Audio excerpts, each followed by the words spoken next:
Okay, well, welcome to part two. Thank you for being here. My name's Tom Brennan. This is Hey Tom, it's Me Oprah. This is part two of the chapter one entitled You Can't Cut Wood with Your Hands. I'm just going to keep it going. So, what happened next? What did I do about it? Well, Tim and I talked on the phone, and he was very generous with his time, and we talked for a long time. But I could boil it down to his ultimately asking me the question that every writer needs to be ready for, which is, what else have you got? What else have you got? I did think he might ask me that, and so I mentioned a screenplay I had written entitled Camp Bloody Nowhere. And it's a story of a young boy who is an orphan and he's adopted by a harpy in the woods, and she enrolls him in the school for exceptional psychopaths at a young age. She sees him as the next great killer, greatest killer of all time. Sort of a Harry Potter meets Friday the 13th type of affair. And he's amazing. The fastest, strongest, best with every weapon, graduates valedictorian, gets assigned a spooky camp in the woods, and the co-eds show up. It's time for him to shine, and he's got a problem. He's a sweet kid. He's a good kid. Every time he jumps out, he hesitates, and they kick the shit out of him. And so he has to keep reporting back to his mom, looking, worse and worse with every encounter, and sort of have some excuse for his repeated failure in life. And Tim says, okay, what else have you got? And I wasn't actually ready for the question twice.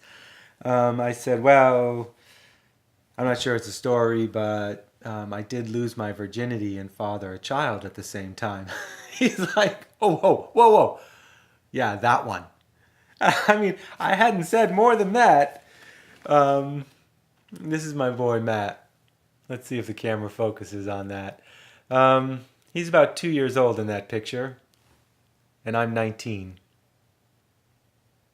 I did lose my virginity and father a child at the same time. That really happened. I don't have any pictures of us together with him younger than that. So Tim's like, yeah, man, find the story, do it. And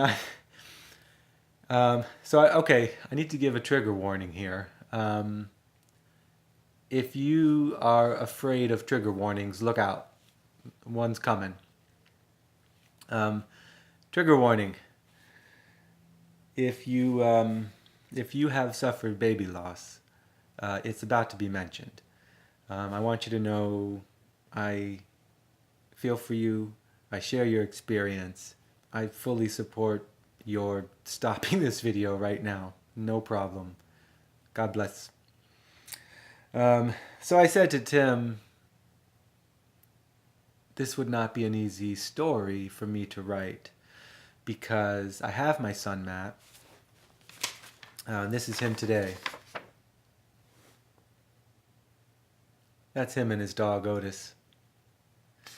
They are both as amazing as they look, more so. But I don't have my sons, Will and Tiger. I told him, I don't know how I could tell the story of Matt without talking about my other boys and turning it into, a story about boyhood or what it means to be a man or, how you should be careful about condemning the reckless attitude of your youth because maybe it produced something spectacular. And maybe when you grew up and you pursued life with so much caution,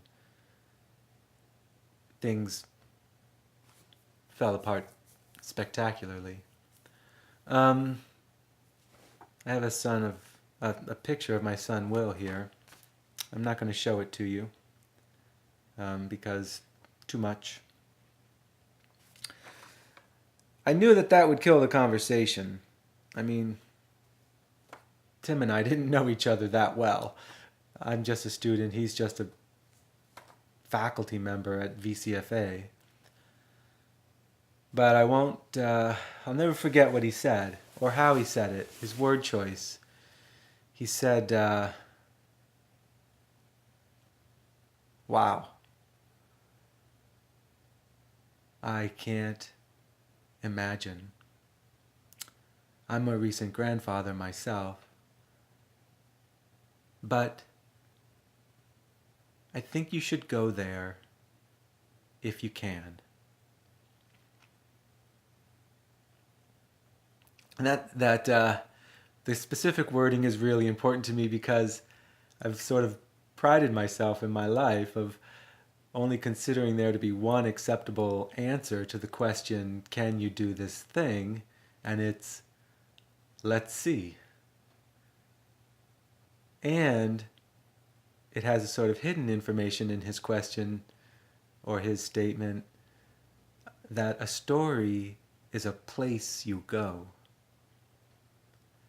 I think you should go there if you can. Well, what choice did I have? I wrote a book entitled Boys. It's my best effort. It's as real as I can possibly be. I didn't invent, to my knowledge, anything in it. I didn't get cute with the craft. I didn't invent a voice. I didn't invent characters. The conflict is real.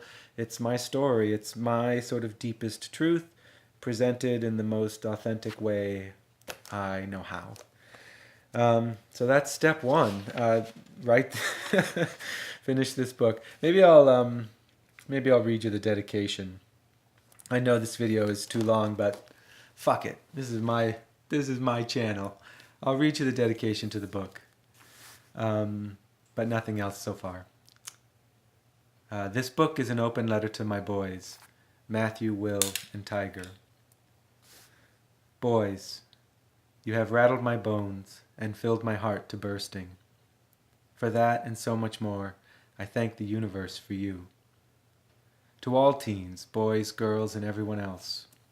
To anyone of any age, whoever placed a stone upon a stone, or threw a stone, and watched it arc in the air, then yelled, "Oh shit!"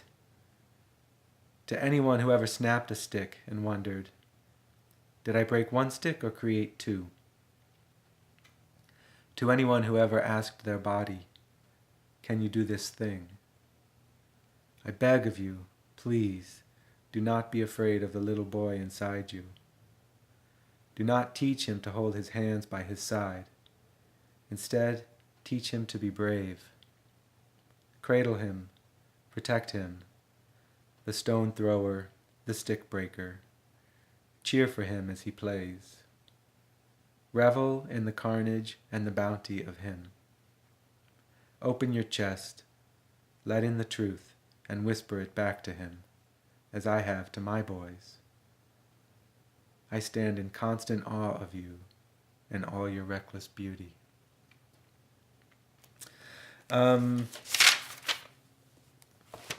More to come. Thank you for being here. Thank you for being a part of this. I will say I am in double digits with the subscribers already. I won't say how many. If you haven't subscribed to this channel, don't feel too badly. I've only reached 50% success with my own living children. Matt, but it means a lot to me if you would consider subscribing, if you would come back, if you would be a part of this, if you would post comments below. It would be a huge help. Thank you so much. Stay tuned. So much more to come. This is just chapter 1. You can't cut wood with your hands.